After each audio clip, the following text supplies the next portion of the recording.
Hello everybody, so last week I made this Q&A video. I answered a question in a video format for the first time since I have this channel, and the responses were pretty good, so I'll do it again right now. Okay, so I'll answer first the question of Maggie and kind of the question of Steve, and I'll combine them, although Steve is talking a little bit more about more advanced chords like sevenths, ninths, and diminished and augmented, and we'll talk more about this in another video, not today. Okay, so today we'll start with the very basic stuff, how you can start to unlock your fretboard, the first steps that you need to do to unlock your fretboard. Okay, and also after that I will answer all the rest of the questions that were asked in the comment sections of the last week's video. So if you want me to answer your question, just write them in the comment section below. All right, so let's see how we can start unlocking the fretboard. The first thing we need to know is the difference between a major scale and a minor scale. Okay, I'll use the C major and C minor to demonstrate it to you. Here's the C major. Alright, let's see the C minor scale because it sounds a little bit differently. Here it is.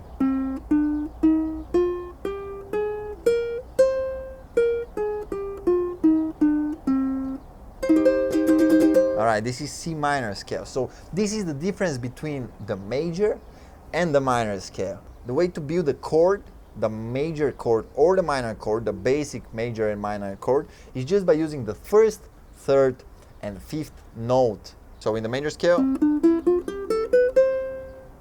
first, third, fifth, okay? And we are also putting the eighth, so it's a complete octave. In a minor scale, first, third, and fifth. All right. This is the C minor chord. We're grabbing it like this. All right. So these are the basic ways to grab the C major and C minor. But there are mainly 4 shapes of major chords and 4 shapes of minor chords. And when you learn them and when you know how to play the same chord on different places of the neck, this is the first step to actually unlock your ukulele. Okay, so you have to remember 8 shapes, and here's the exercise that I'll show to you. So the first shape for C major, everybody knows that, right?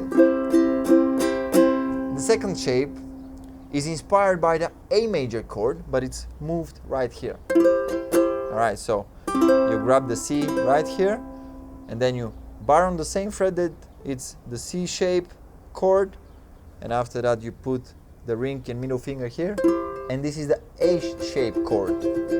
Now you have to be able to do bar chords to unlock it, because on the open chords the 0 fret is like a bar, so when you're moving chords up you have to make sure that you're holding where the 0 fret is usually on the open chords. You have to hold it with the pointing finger.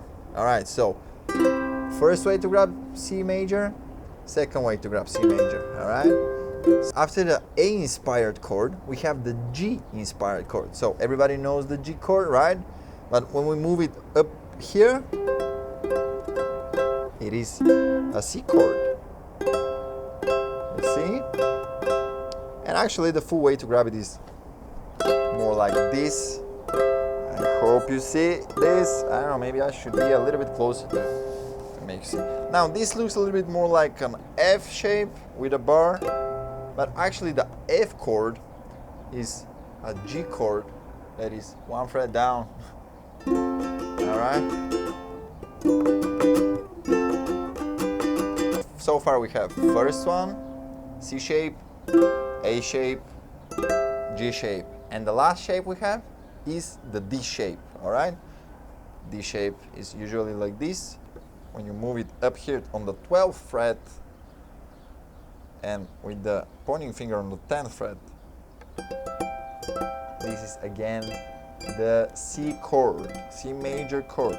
And after that they start repeating each other. All right, so after that we have again the C shape, but again we have to make sure that where the 0 fret is, you're actually doing a bar. Alright, so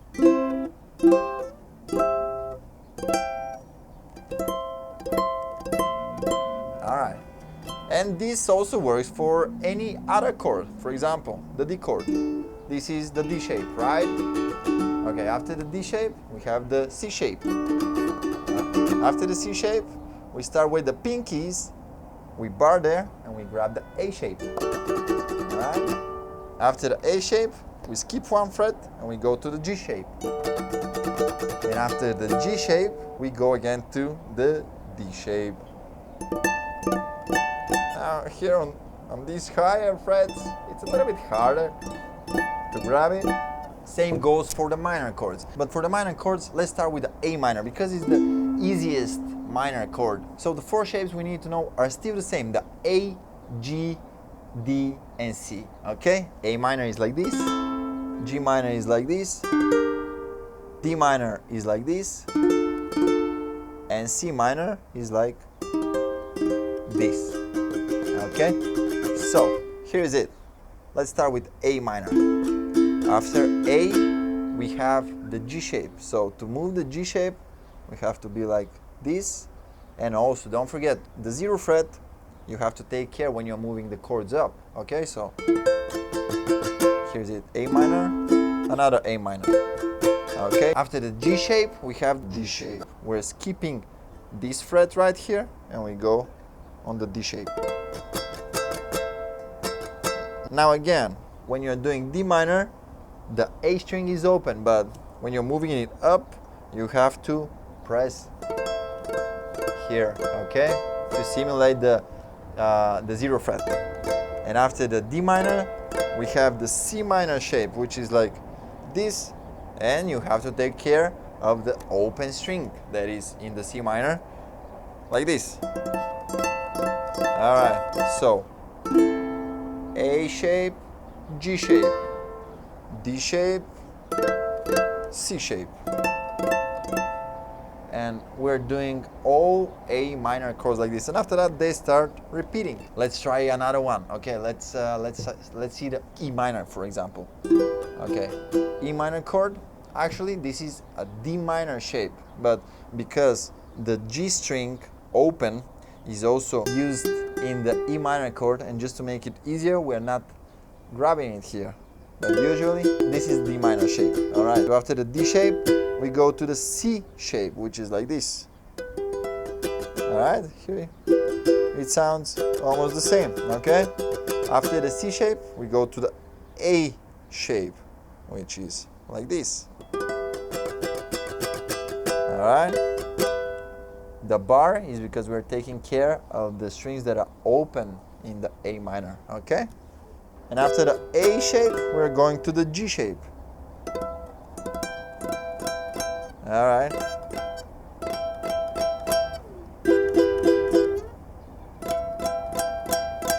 And after that, they start repeating. Yeah, this is the first step to actually unlock your fretboard. So this can help you a lot in your musical journey for sure. And it's always a good idea to know the scales, but knowing the different shapes to grab the same chord is something that, in my opinion, will help you a lot more, because it's using the scales, but it's actually using the scales in groups of, of positions that actually builds a chord. This is, in my opinion, the first step for really unlocking the fretboard. Maybe we'll talk more about it. If you're interested in this kind of stuff, let me know in the comments below, and I'll plan my future videos to have more about this. A good real-life exercise would be to play a song you already know, but to grab all of the chords that are in this song with a variation of the chord somewhere higher, okay, not with the open chords.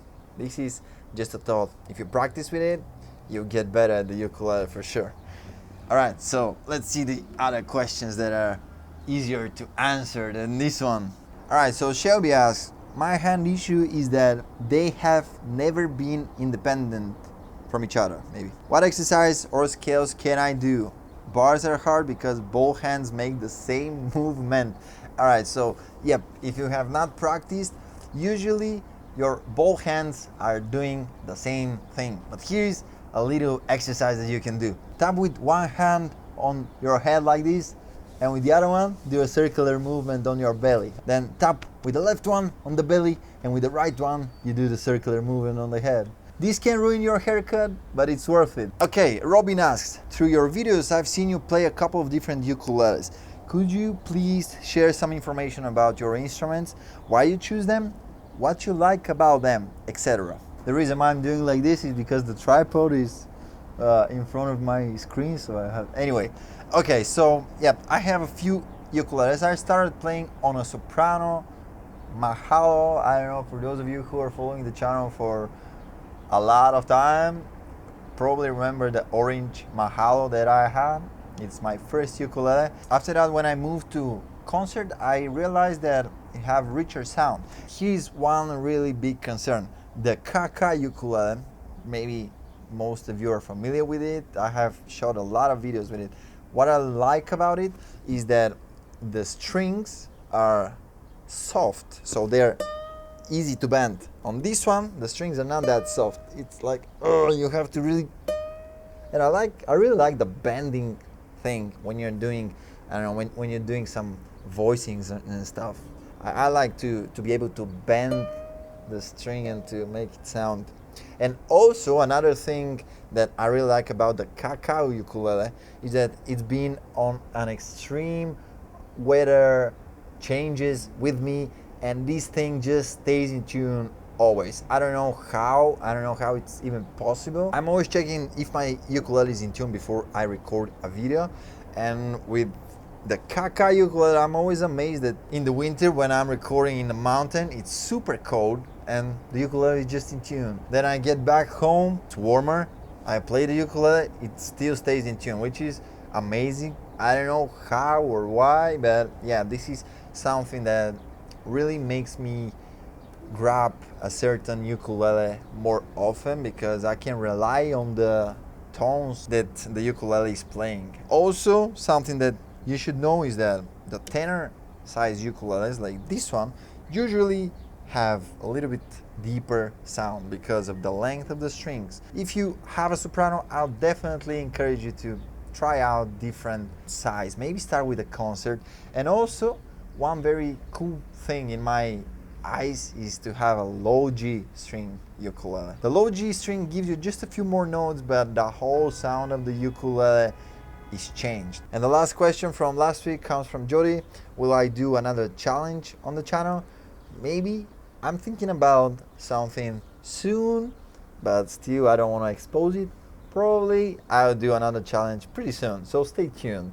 Maybe you'll be able to win something, or maybe you won't be able to win something, but it will be just a little bit internet socializing experience or something like that. I don't know. Anyway, thank you so much for watching this Q&A video. Let me know if you like it, if you hate it, if you think it's dumb, if you think it's cool, if whatever you think, just let me know in the comments and ask your question so I can answer next week. All right? That's it from me for today. Goodbye.